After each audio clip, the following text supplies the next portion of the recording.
Why would a pharaoh's name be erased from history books in Egypt? Who was this mysterious woman who ruled the throne before Hatshepsut and had all her records destroyed? The truth you'll discover by the end of this video will completely change everything you know about ancient Egyptian history. This story isn't just a conspiracy theory. This is real history that has been hidden for 3,500 years. And today, I'm going to tell you who this female pharaoh was, why she was considered so dangerous, and what extremes were taken to erase her name from history. If you're ready to learn the real secrets of ancient Egypt, write 777 in the comments, and don't forget to like the video. Because the truth you'll discover today will forever change what you know about Egyptian history. When we think of Egyptian history, the same names always come to mind: Tutankhamun, Ramses, Cleopatra, Hatshepsut. But among these names, there is another name that was deliberately forgotten, whose very utterance was forbidden. In 1935, during excavations in the Saqqara necropolis, Egyptologist Pierre Lecoux made a strange discovery. In hieroglyphic inscriptions found in a burial chamber, he saw systematically carved out and erased names. This was evidence of what was called damnatio memoriae in ancient Egypt, the punishment of completely erasing someone's existence from history. But what was strange about these inscriptions was how systematic the erasures were. Not just one person's name, but everything related to them had been erased. In some hieroglyphs, even the symbols of the female pharaoh's crown had been scratched out and carved away. Here's the first clue. This systematic erasure isn't done for just any ordinary enemy. This is done for someone so powerful, so dangerous, that even remembering their name poses a risk. So who was this woman? And why was she considered so terrifying? Most of us know Hatshepsut as Egypt's first powerful female pharaoh, a queen who ruled for 22 years between 1479 to 1458 BCE, created architectural marvels, and brought prosperity to Egypt. But archaeological documents tell us a completely different truth. About 50 years before Hatshepsut, during the 18th dynasty period, another woman ascended to the throne.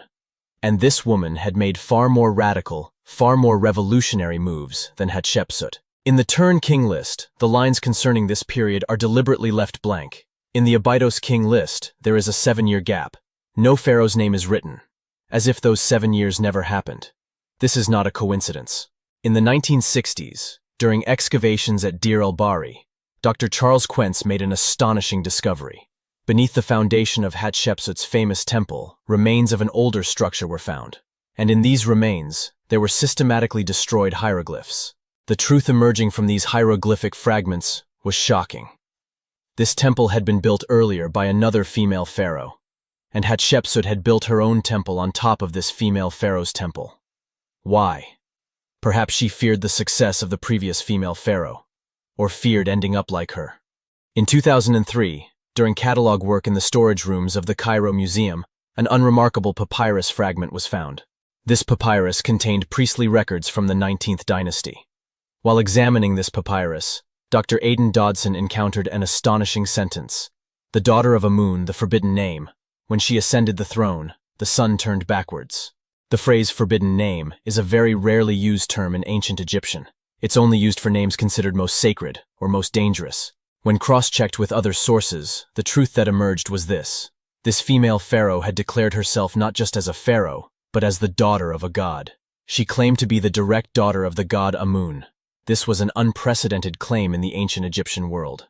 Pharaohs were seen as sons, daughters, of gods, of course, but none had ever declared themselves directly as gods. Especially for a woman to make such a claim had deeply shaken the priestly class. Ostraca fragments, notes written on broken pottery pieces, found in the Egyptian Museum in Berlin show what was happening during this female pharaoh's reign. According to these notes, the female pharaoh had not only ascended the throne, but had made fundamental changes. 1. Religious revolution. She changed the traditional priestly hierarchy, giving more power to female priests. 2. Social revolution. She enacted laws allowing women to own property and engage in trade. 3. Economic change. She modified the traditional tribute system, granting more freedom to farmers. These changes threatened the interests of the powerful priestly class and palace aristocracy in particular. But what was truly dangerous was this. This female pharaoh was the first ruler to speak directly to the people. Instead of staying confined in the palace, she traveled from city to city, talking to people, listening to their problems. This was an unprecedented situation in ancient Egypt. At this point, the story becomes dark, because there are no records of how this female pharaoh died. One day, she simply vanished. Official records state that in her 7th year of rule, she ascended to join the gods. But this phrase leaves it unclear whether it was a natural death or something else. In the 1990s, a mummy found in tomb KV55 in the Valley of the Kings provides interesting clues about this matter. CT scan analyses show that this mummy belonged to a woman aged 25 to 30 and had suffered severe trauma. Fracture marks on the skull indicate that this person met a sudden and violent death. But the most surprising thing is this. This mummy's organs were preserved using different techniques from traditional mummification methods, as if mummified hastily, in secret. What happened after this female pharaoh's death is perhaps more astonishing than her life. Priests and palace aristocrats launched a systematic memory-erasing operation. 1. Physical erasure. All statues, reliefs, and inscriptions were found and destroyed one by one. 2. Document destruction. All papyri belonging to her were burned. 3. Oral history control. The utterance of her name was forbidden. 4. Rewriting. Official history was rewritten to show those 7 years as if they never happened. This operation was so effective that 3,500 years later, we still don't know this female pharaoh's name exactly. But the most interesting thing is this. This erasure operation was conducted not only in Egypt, but also in Egypt's allied countries. Records from this period in Sumerian, Assyrian, and Babylonian documents are also systematically missing. This indicates the existence of international coordination. Hatshepsut's story becomes even more interesting here.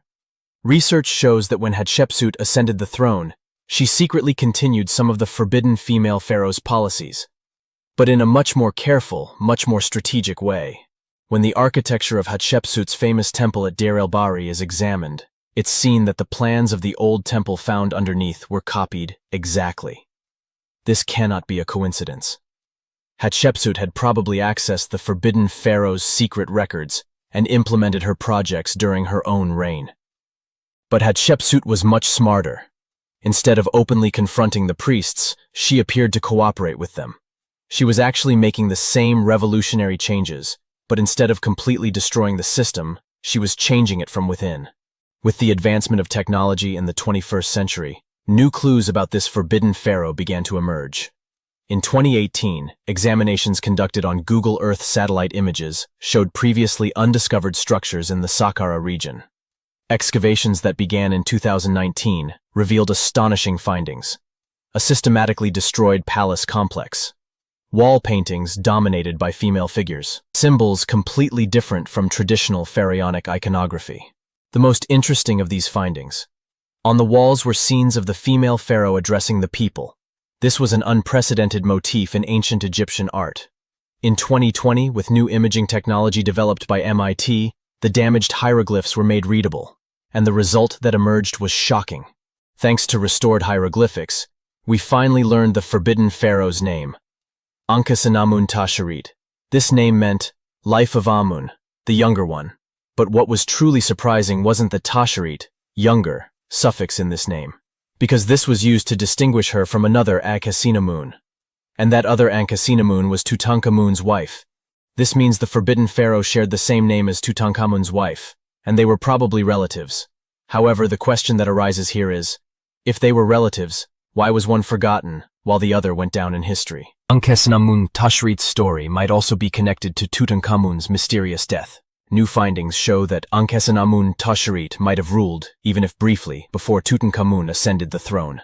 If this is true, then Tutankhamun's death and Ankhesenamun-tasherit's disappearance could be part of a great palace conspiracy. Priests and powerful generals might have eliminated both young rulers to regain control. This theory also explains why Tutankhamun's tomb was prepared so hastily, why it was much smaller than other pharaonic tombs. Ankhesenamun-tasherit's story isn't just historical curiosity.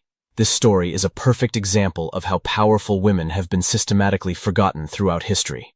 Even today, the achievements of powerful female leaders are diminished. Attempts are made to forget them, or they are left in the shadow of their male colleagues. The experience Ankhesenamun-tasherit lived 3,500 years ago, unfortunately, continues even today.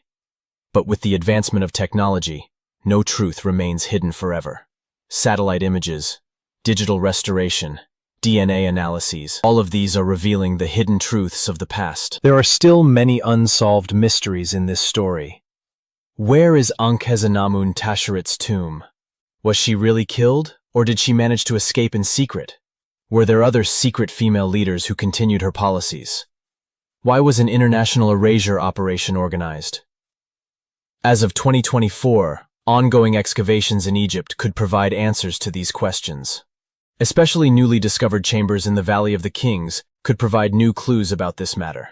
The Ankhesenamun-tasherit's story is a perfect example of how history is written, which stories powerful hands try to make us forget. 3,500 years ago, a powerful female leader challenged the social, religious, and political norms of her time, and she paid the price with the complete erasure of her existence. But truth, sooner or later, comes to light, and Ankhesenamun-tasherit's story is now beginning to be told again. Through this video, her name is being uttered again, her story is being remembered again. Perhaps after 3,500 years, history is finally bringing her justice. What do you think? Did Ankhesenamun-tasherit really exist? Or is this just a conspiracy theory? Share your thoughts in the comments. Don't forget to like this video and subscribe to our channel, because many more secret stories of ancient Egypt await you. And remember, history is not always as the winners wrote it. Sometimes the loser's story is even more valuable. Keep following us because we'll continue to discover such mysterious stories in our Hidden Histories series.